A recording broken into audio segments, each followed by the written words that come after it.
എന്റെ കാറിലൊഴിക്കാൻ കുറച്ച് വെള്ളം വേണം. ഞാൻ കൂടി എടുത്തോളാം.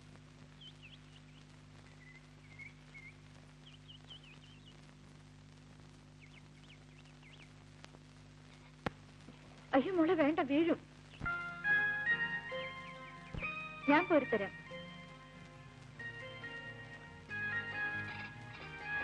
അല്ല സാറെന്താ ഇവിടെ?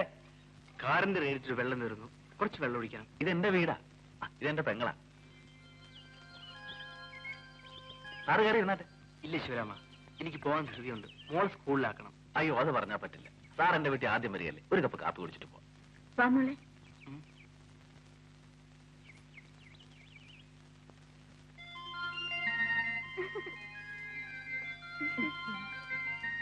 ബിന്ദുമോൾ എത്രയല്ല പഠിക്കുന്നേ? First standard.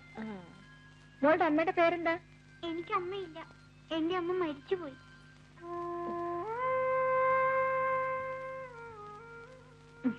ബിന്ദുമോളെ വാ പോവാം. വരുന്നു ഡാഡി. ഞാൻ പോട്ടെ ആന്റി.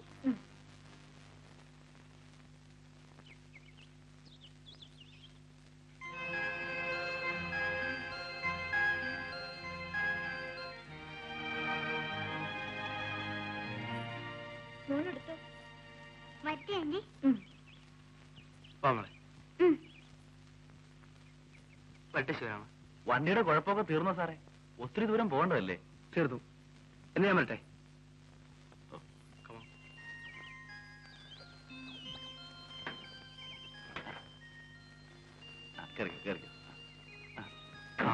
മോളെ ആനിക്ക് ടാറ്റ കൊടുക്ക്. മോൾ ഇനിയും വരണം കേട്ടോ. ടാറ്റ ആന്റി.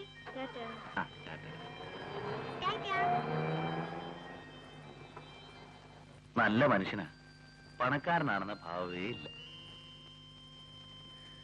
പാവം, ആ കുഞ്ഞിന്റെ അമ്മ മരിച്ചുപോയി.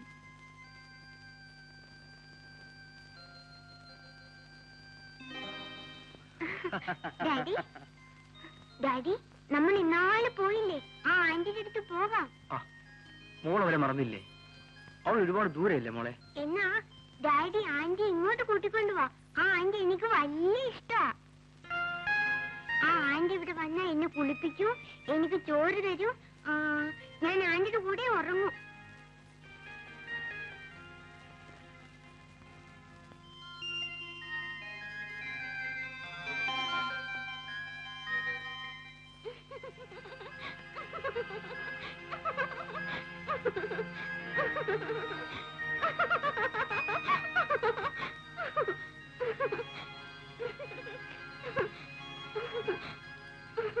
മോളെ മോളെ മോളെ.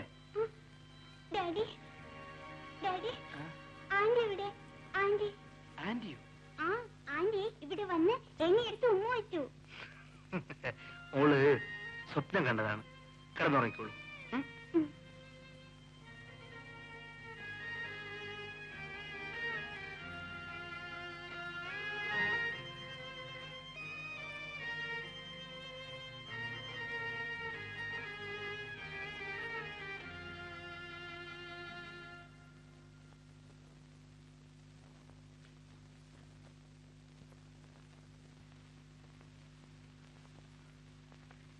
ഞാൻ ശിവരാമനെ വിളിപ്പിച്ചത് ഒരു കാര്യം പറയാനാണ്. എന്താണ് സാർ? ശിവരാമ, എന്താണെങ്കിലും സാറിന് എന്നോട് പറയാമല്ലോ. എന്റെ ഭാര്യ മരിച്ചുപോയി. ഇപ്പോഴാണ് എന്റെ മോൾക്ക് ഒരമ്മ വേണമെന്ന് തോന്നി തുടങ്ങിയത്. ഞാനത് മനസ്സിലാക്കണ്ടേ? ഒരായക്ക് ഒരിക്കലും ഒരമ്മയാവാൻ കഴിയില്ല. എന്റെ മോൾക്കൊരമ്മ വേണമെങ്കിൽ വീണ്ടും ഞാൻ വിവാഹം ചെയ്യേണ്ടി വരും. അത് വേണ്ടതാണ് സാർ. ഈ ബംഗ്ലാവിലെ സാറും മോളും കൂടെ ഒറ്റയ്ക്ക് ഇങ്ങനെ എത്ര കാലം കഴിയും? സാറൊരു കല്യാണം കഴിച്ചിരുന്നെങ്കിൽ പിന്നെ മോളെ മഠത്തിലയക്കേണ്ട കാര്യമില്ലായിരുന്നു. അമ്മയും മോളും സാറിന്റെ കൂടെ ഇവിടെ സുഖമായിട്ട് കഴിഞ്ഞാൽ. കൊള്ളാവുന്ന എവിടെന്നെങ്കിലും ഒരു പെണ്ണിനെ വേഗം കണ്ടുപിടിക്കണം സാർ. ശിവരാമ, വലിയൊരിടത്തുനിന്നൊരു പെണ്ണെ കിട്ടാൻ എനിക്ക് വിഷമമില്ല.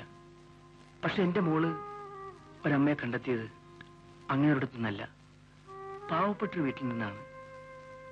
അങ്ങനെയുള്ള അടുത്ത് പോയി ഒരു പെണ്ണ് ചോദിച്ചാൽ അവർക്കെന്ത് തോന്നും? അവളുടെ സൗന്ദര്യം കണ്ടിട്ടോ മറ്റോ ആണോ എന്ന് അവർ തെറ്റിദ്ധരിക്കില്ലേ? അയ്യോ, സാറിനെ കുറിച്ച് അങ്ങനെ ആർക്കും ഒന്നും തോന്നൂല. അവരൊക്കെ അതൊരു ഭാഗ്യമായിട്ടേ കരുതൂ. ശിവരാമന് എന്നെ കുറിച്ച് അങ്ങനെ വല്ലതും തോന്നുന്നു? എനിക്കോ? ഞാൻ എപ്പോഴും സാറിനെ കുറിച്ച് നല്ലതേ ചിന്തിക്കൂ. എങ്കിൽ എന്റെ മോളുടെ അമ്മയായി എന്റെ കൈയും പിടിച്ച് ഈ വീട്ടിലേക്ക് കയറി വരേണ്ടത് ശിവരാമന്റെ പെങ്ങളാണ്.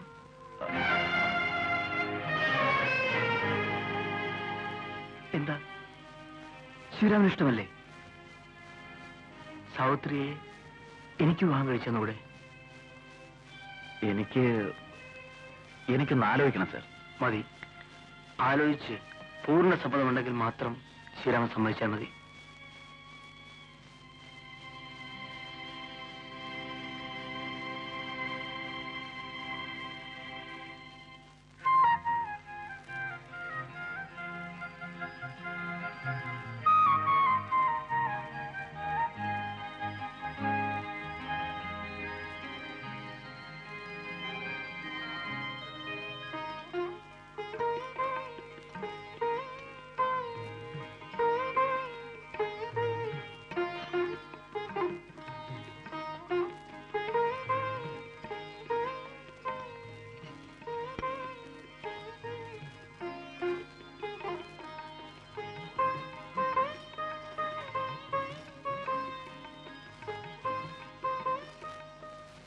സാർ,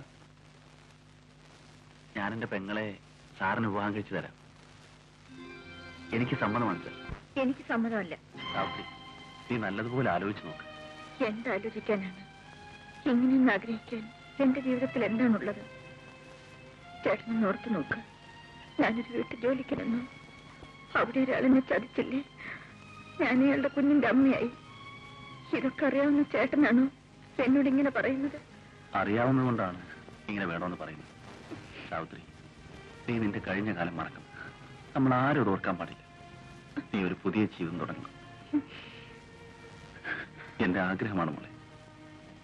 ഞാൻ ജീവിക്കാൻ വേണ്ടിയാണ് ചേട്ടനതൊക്കെ പറയുന്നത്. അല്ല, കല്യാണം കഴിഞ്ഞതിന് ശേഷം ഞാൻ ആരാണെന്ന് അയാൾ മനസ്സിലാക്കിയാൽ എന്തായിരിക്കും എന്റെ ജീവിതം? അതാരും അറിയാൻ പോകുന്നില്ല. സുരേന്ദ്രൻ ഒരിക്കലും വിശ്വനാഥ് സാറിനെ കണ്ടുമുട്ടില്ല. നീയും ഞാനും പറയാതിരുന്നാ മതി. അങ്ങോട്ട് നിന്നെ കൊണ്ടുപോയി അവിടെ വെച്ച് അദ്ദേഹത്തിന് ഞാൻ വിവാഹം കഴിച്ചു കൊടുക്കും. അവിടെ നമ്മളെ ആരും അറിയില്ല. നീ പറയുന്നു ഒന്ന് മനസ്സിലാക്കുക. ഇല്ല ചേട്ടാ, അയാളെ കണ്ടിട്ട് ഒരു നല്ല മനുഷ്യനാണെന്ന് തോന്നുന്നു. ഇത്രയും വലിയ ഒരു വഞ്ചന ചെയ്തിട്ട് അയാളുടെ ഭാര്യയായി അയാളുടെ കൂടെ ജീവിക്കാൻ എനിക്ക് കഴിയില്ല. കഴിയണം. നിനക്കൊരു ജീവിതമാണ് ഞാൻ ആഗ്രഹിക്കുന്നത്. നിന്നെപ്പോലെ തെറ്റുപറ്റി എത്രയോ സ്ത്രീകൾ അതെല്ലാം മറന്ന് സുഖമായി ജീവിക്കുന്നു. തെറ്റുകളെ ഓർത്ത് മരിക്കുന്നതിനേക്കാൾ നല്ലത് അതെല്ലാം മറന്ന് ജീവിക്കുന്നതാണ്. വേണ്ട ചേട്ടാ, വേണ്ട. ചേട്ടൻ എന്ത് പറഞ്ഞാലും ശരി, എനിക്കിങ്ങനെ ഒരു ജീവിതം വേണ്ട. സാവിത്രി, നിന്റെ നന്മയ്ക്ക് വേണ്ടിയാണ് ഞാനിതെല്ലാം പറയുന്നത്. എന്തൊക്കെയായാലും എവിടെയെങ്കിലും നീ സുഖമായിട്ട് ജീവിച്ചാൽ മതി. അത് മാത്രമാണ് എന്റെ ആഗ്രഹം. ഇപ്പൊ നീ എന്ത് പറയുന്നു? ഇല്ല ചേട്ടാ, ഇല്ല, എനിക്കത് കഴിയില്ല. തോണി ഓ, നിനക്ക് തോന്നിയ പോലെ ജീവിച്ചോ. ഞാൻ എവിടെയെങ്കിലും പോവാം. നിനക്കിങ്ങനെ ഒറ്റയ്ക്ക് ജീവിച്ചാൽ മതിയല്ലോ. പിന്നെ ഞാനെന്തിനാ? ഒരു നല്ല സ്ഥലത്ത് ഒരു നല്ല ആലോചന വന്നപ്പോ നിനക്കത് വയ്യ, നിനക്കത് വേണ്ട.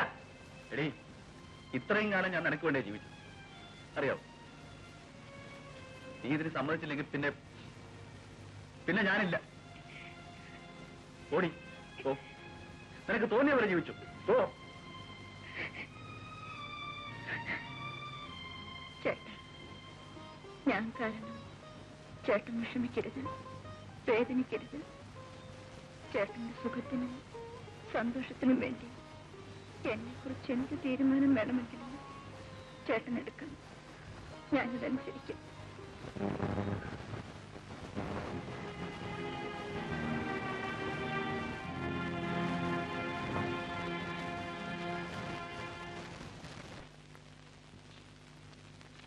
Hello, good morning sir.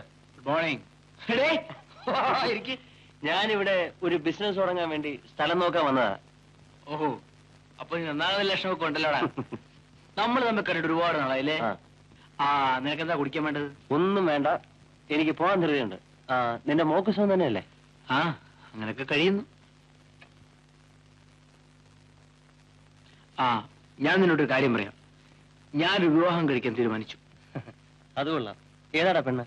അത് ഇവിടുന്ന് കുറച്ച് അകലെയാണ്. പാവപ്പെട്ടൊരു പെണ്ണാണ്. 16-ാം തീയതി നടത്താനാണ് തീരുമാനിച്ചത്. കൊള്ളാം, ഗുഡ്. ഞാൻ കല്യാണത്തിന് തീർച്ചയായിട്ടും വരാം. Right, thank you very much.